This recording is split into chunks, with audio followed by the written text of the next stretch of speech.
South Africa के खिलाफ संजू सैमसन की पारी देखने के बाद लोगों ने यही कहा कि उन्हें इसी संजू सैमसन का इंतजार था और यही वो संजू सैमसन है जिसकी फैंस इतनी तारीफ करते हैं और जिसके लिए लगातार मुकाबला कहीं पर भी हो बोर्ड लेकर लोग पहुंचते हैं और संजू संजू के नारे लगते हैं। बैक टू बैक 2 T20 मुकाबलों में शतक जड़ना और वो भी इस तरीके से बल्लेबाजी करना कि क्रिकेट कितना आसान है और यही संजू सैमसन की क्लास है। अफ्रीका के खिलाफ पहले T20 मुकाबले में उन्होंने शानदार शतक जड़ा। संजू ने 50 गेंदों पर 107 रनों की पारी खेली जिसमें 7 चौके और 10 छक्के जड़ डाले और इसके साथ ही ऐसा करने वाले वो भारत के पहले खिलाड़ी बन गए जो T20 में 2 मुकाबलों में लगातार उन्होंने शतक जड़ा। भारत ने इस मुकाबले को भी शानदार तरीके से जीता, लेकिन मुकाबले के दौरान जब संजू सैमसन से उनकी पारी के बारे में पूछा गया तो वो भावुक हो गए और उन्होंने फाइनली उस 10 साल के इंतजार का जिक्र किया जिसका लगातार फैंस भी करते हैं कि भाई संजू सैमसन के अंदर टैलेंट है लेकिन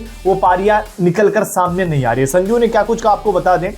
दरअसल संजू ने कहा कि मैं एक जोन में था और अपने आप ही शॉट लगते जा रहे थे, मैंने शॉट लगने दिए, अगर गेंद हिट करने के लिए तो इसके लिए जाएं, एक समय में एक ही गेंद पर फोकस करें और इससे मदद मिलेगी। साउथ अफ्रीका में विकेट का रोल अहम होता है, यहाँ के पिचों पर एक्स्ट्रा बाउंस मिलता है। भारत से आने के बाद हमें यहाँ के विकेट को समझने में थोड़ा टाइम लगा, अगर मैं इसके बारे में ज़्यादा सोचूंगा तो भावुक हो जाऊंगा। मैंने इस पल का 10 साल तक इंतजार किया, मैं बहुत खुश हूं और सभी का आभारी हूं। हालांकि मैं जमीन से जुड़ा रहना चाहता हूं, मैं खेल का आनंद लेना चाहता हूं। यानी कि खास तौर पर उन्होंने कहा कि इस पल का वो पिछले 10 सालों से इंतजार कर रहे थे।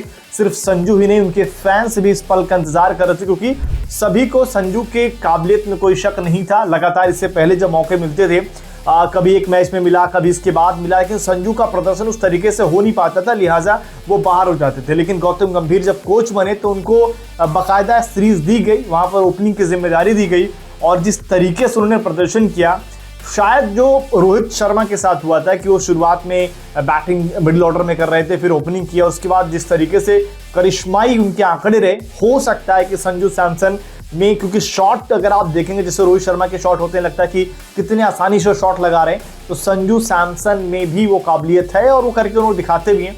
तो इंडिया के लिहाज से अगर आप देखें उनसे ओपनिंग करवाई जाती है तो वो टीम इंडिया के अगले रोहित शर्मा बन सकते हैं। इस तरीके से आप जरूर उनकी बल्लेबाजी देखकर कहते हैं। लेकिन संजू की इस पारी को देखने के बाद और इसके अलावा अभिषेक शर्मा की पारी को देखने के बाद आप क्या कहेंगे कि संजू ने तो मौका जो कि भुना लिया, लेकिन अभिषेक को अभी क्या करने की जरूरत है? कमेंट करके अपनी राय जरूर दें।